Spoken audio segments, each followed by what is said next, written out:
Welcome to a very special episode of the Sports Business Leaders Podcast. My name is Justin Tichenel, and today I'm thrilled to welcome a 17-year NFL quarterback, Eagles Hall of Famer, and MVP, Ron Jaworski. Thanks for coming on, Jaws. You bet, Justin. Great to be with you guys. Awesome. We're really excited, Jaws. So from leading the Eagles to the Super Bowl in 1980 to building a powerhouse portfolio in golf, business, and media, Jaws has become a model for turning athletic success into lasting impact. A 17-year NFL veteran known for his grit and preparation, Jaws now leads Ron Jaworski Golf, runs a business relationship firm, and champions youth through his foundation, Jaws Youth Playbook. In this episode, we're going to dive into how he's applied the same edge from the field to the boardroom and what athletes, entrepreneurs, and leaders can learn from his playbook. So, Jaws, your career, as I said, spanned 17 years, and it's included a Super Bowl run with the Eagles.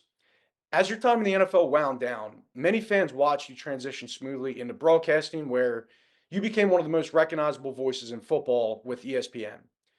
How did you prepare for life after football, and what really led you into a career in media specifically? Well, I'm glad it looked smooth because it didn't feel smooth all the time, but it certainly was a major transition going into a new career at 40 years old. I was 40 years old when I retired in 1990. So I put a lot of time in preparation for my football career, but quite honestly, I wasn't ready for a broadcast career. My pretty much my 90% focus was all on football at that time, and of course, it had to be because that was my job. But I also was kind of preparing for life after football, and that was always in the back of my mind, even for my formative years with the LA Rams in the '70s. I was thinking about life after football, and I think most people don't realize the average NFL career, Justin, is 3.3 years. Think of that. Who's going to choose a damn profession where the career is only 3.3 years? Well, you can see it's hard to last in the National Football League. And I chose that career, but I also realized I always kept looking beyond my playing days, saying, "What am I going to do when this ends? The next hit you take, the broken leg, the broken arm, the concussion, whatever it may be, ends career." So you always had. I was always thinking about that next career. Although I was in my real career playing football, I was always thinking of that career after playing football. But football prepared me for broadcasting because I was always with the media, around the media, doing TV shows, doing radio shows. We didn't have podcasts back in those days, so I wasn't during you guys' show. But I was always kind of preparing for life after football. Yes, sir. And that's so interesting. And it's just great to hear how you talked about your 17-year career. And the average, you were very far from the average, with the average only being 3.5 years. So when you were thinking about life after football, was broadcasting a part of the plan, or what were your thoughts when you were, still playing earlier on in your career? Yeah, I think it was always in the back of my mind, but it like football is a very competitive business. A lot of people think the transition is easy. It is not. It is just as hard getting into broadcasting at a high level, doing Monday Night Football with Mike Tirico and John Gruden. The bar gets really elevated because when I did Monday Night Football with those two guys, I realized how great they were. Mike Tirico still one of, if not the best, one of the very best in the business. John Gruden, obviously a Super Bowl winning coach, still a dear friend of mine. He'll be coming up to Philadelphia in June for my golf tournament. And when you work with guys that excel at what they do, you do not want to embarrass yourself. So I made it an extra special point, particularly with Mike and John, to be totally prepared because they would test me. I think that's what made our ratings during that era when the three of us were together on Monday Night Football some of the highest ratings that ESPN has had for Monday Night Football. So I think it was those guys elevating their game. Consequently, it elevated my game because I knew to keep up with Mike and John, I had to be at my very best. So you surround good people with better people, you all get better. Absolutely. Yeah, that's right, Charles. Iron sharpens iron. Really happy to have you on the show. Yep, Great that's correct. seeing you at Thank a you. couple.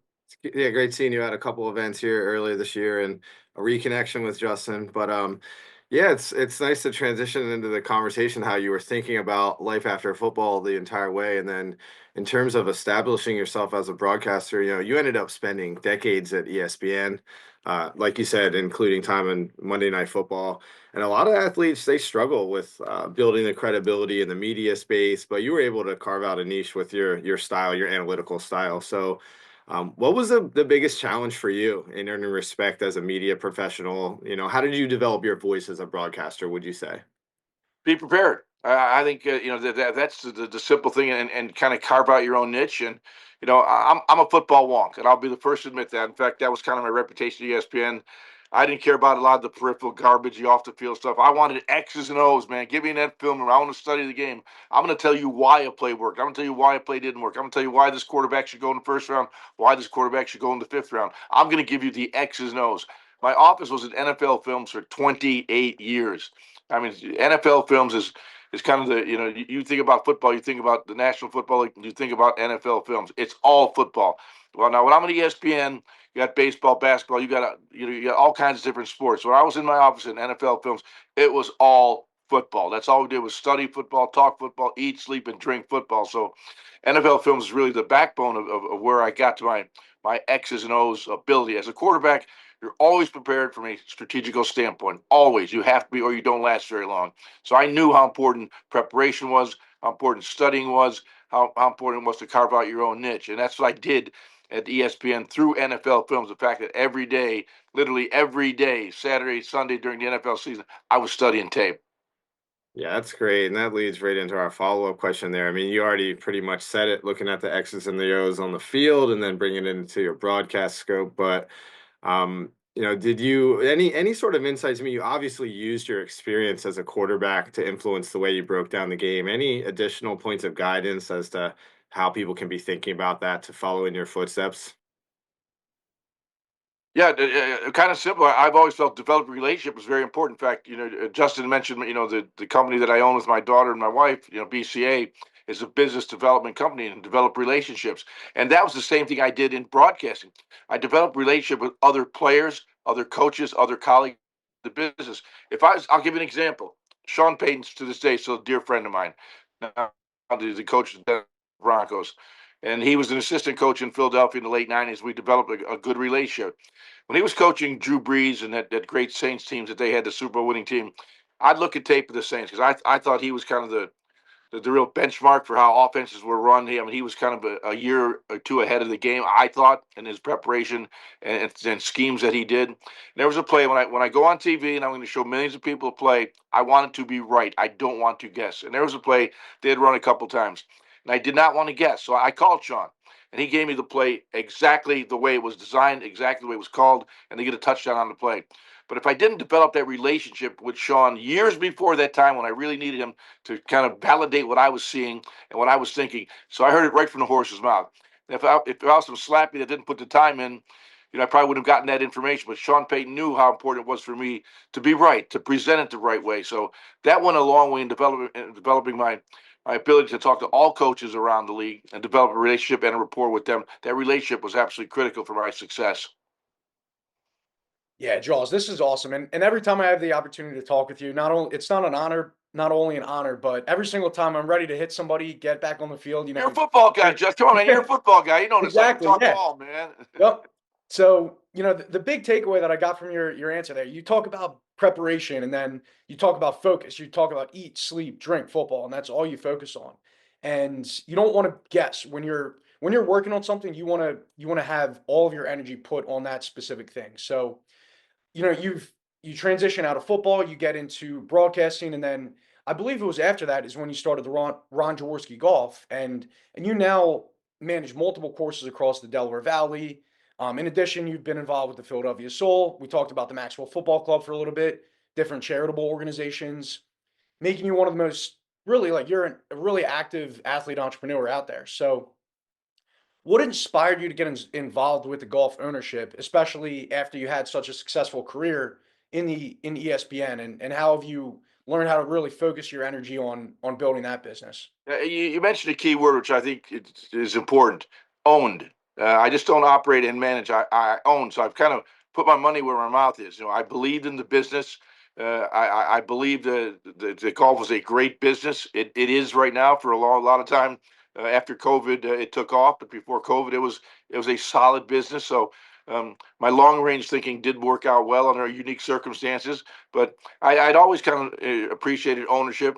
and I have a wife that's very active, as you know, very involved in the company. My son really runs it day to day now, as I kind of try to back out a little bit, but it's impossible. I'm a hands-on kind of guy. But I tried to turn over to my son BJ, let him do the day to day stuff, and he's done a magnificent job. But I've always believed if I'm going to do something, I'm going to put my money into it.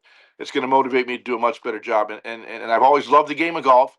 I've always loved the camaraderie that it presented. I still love playing golf with all my buddies all the time, and my football playing buddies, and Mike Quick, who's my neighbor, and we get out, many times throughout the year and just talk football, talk ball, and just do it for 4.5 hours. So I've always felt it's a great way to get to know people as well as do business with them. Yeah, yeah, it's so interesting. And then with the sports business leaders, which is our company, and this is what the whole podcast is centered around, we're super interested in athletes utilizing their wealth, influence, and network to pursue these different opportunities. So we know, like I said, you've been involved with those all these different ventures. So how If, do you? if I can interrupt you 1 second, Justin, you mentioned the Arena Football League, and I tell you, that probably was one of my most disappointing enterprises. Although the Soul were terrific, we won world championships in the Arena Football League. I'm so disappointed as a league, the league did not make it. I thought it was a great game, a great indoor football game. Unfortunately, some of the league leadership didn't get the job done, but John Bon Jovi was my partner. We had a great time together. I had other partners, and Cosmo De Nicola, Craig Spencer, Pete from Chicky and Pete's. We won 3 Arena League championships. For our first 3 years, we averaged 17,000 people a game, selling out the Wells Fargo Center. It still pains me that we could not make that league work, because I love the players, I love the coaches, I love the Arena Football League game. If we ever had tremendous leadership, I think Arena Football would be a huge success. Unfortunately, it's still floundering. Yeah, and that actually leads me to the follow up question. So what lessons would you have learned from those experiences, especially with you talked about the Arena Football League and your golf experiences as well? Yeah, I mean, you always have learning experiences, good, bad, or indifferent. And again, I developed some great relationships with Ted Leontis from Monumental Sports, who owns the Capitals and the Wizards. So you get to meet a lot of really great people in the business. And I was fortunate for that. Like I said, although the league did not succeed, I think the relationships I developed with other owners that were high profile sports people, maybe not players, but certainly guys that were very, very active in the sports business, Absolutely. and tremendous people. Yeah, definitely.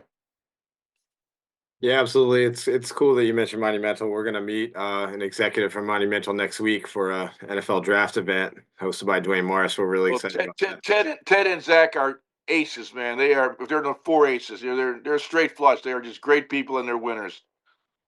Yeah, absolutely, absolutely. Um, and it's really wild. I mean, you've mentioned, the evolution of sports and broadcasting and fan engagement, and we're seeing this crazy flurry of activity in the sports innovation space, and that's really what we focus on with our company and our events, like Justin said, through sports business leaders. I mean, from NIL to sports technology applications, fan engagement platform, women in sports and broadcast for women in sports is really having an awesome moment.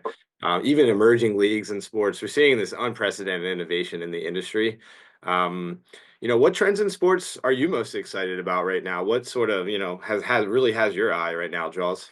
Well, I'll tell you what was really interesting. I'm driving down to Virginia Beach on Sunday, the Sunday of the Masters, and my wife and I, she's driving. We're switching off now. She's driving. I've got my iPhone out, and I'm watching the Masters on my iPhone. So she pulls out her phone and takes a picture of me watching the Masters while she's driving the car, and I put it out. I tweeted it out, and this is what technology now is. I'm watching the Masters. She's driving the car. That's technology, my friend. In the past, you probably have to pull over, find a gas station, maybe not find some place that carries the Masters, but there you are. That's technology. That's what people want. That's where you be in your car getting the Masters, and what a great tournament it was. Yeah. And it's so cool just hearing about these different innovations. And Jake hit on NIL, and our mutual friend, Sean Clifford, he's a good Yep. example of somebody who's, delved into that space. And Yep. it's just cool to see all the opportunities that athletes and people in the sports ecosystem are have the opportunity to run with. Um, so with that said, you know, over your career, what advice would you have for an athlete making the transition out of sports today? You mentioned the NIL stuff, and I'm not a big fan of it. I think it kind of breaks down the thing that I believe in most, and that's a team.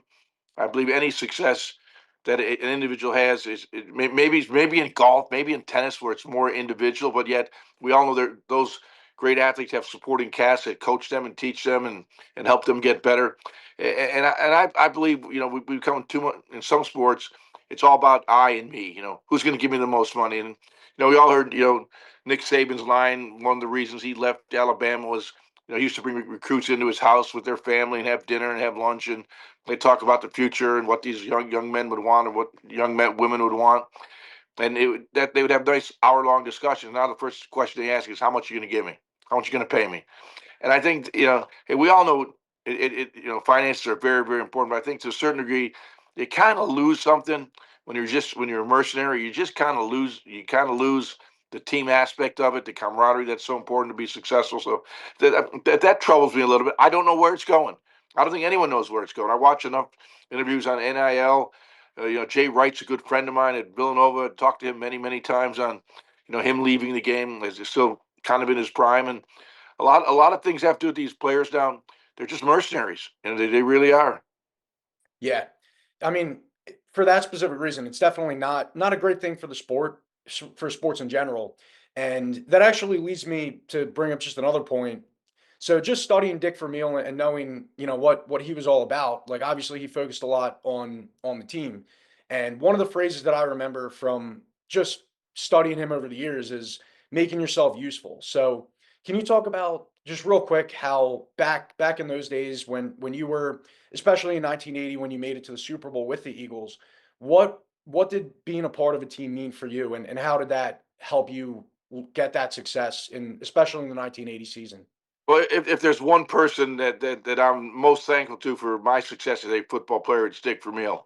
Now, you mentioned the '80 season, but Coach Vermeil and I go back to 1973. He was the running backs coach with the LA Rams. I was a rookie quarterback with the LA Rams. That was before he went to UCLA, before he came to Philadelphia. We spent 1 year together.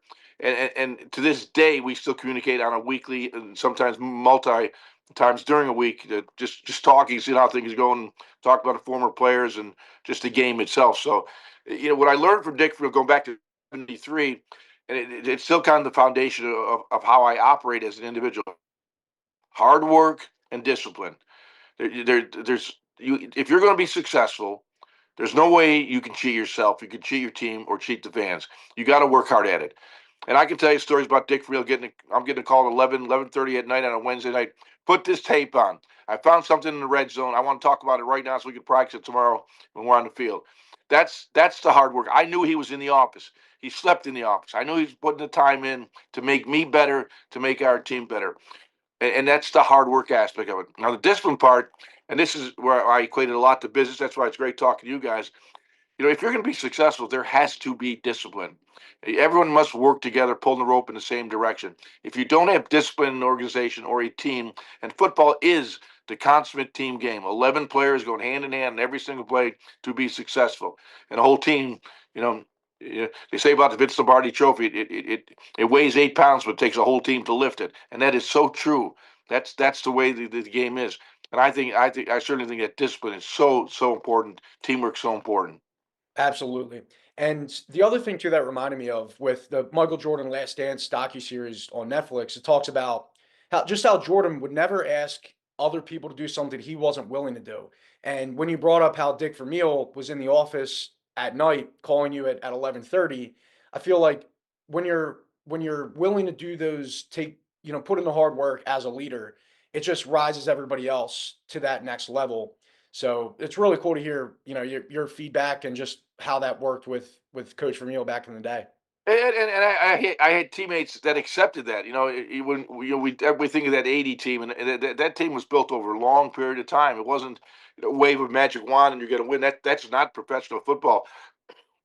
It's hard to win on a consistent basis in pro football. In fact, going back to that time, the Eagles hadn't been in the playoffs in 17 years. In the playoffs from 1960 under Norm Van Brocklin, when they won the NFL championship, to 1970 to 78, they weren't in the playoffs. So Dick Field turned around an incredibly horrible program. The Eagles were awful for a long, long time. but he came in and knew it was going to be hard. You just don't have a magic wand and everything. Hey, okay, we got players we're going to win. Our first round pick was a 5th round pick, So they traded away all the draft choice, so we knew it was going to take some time.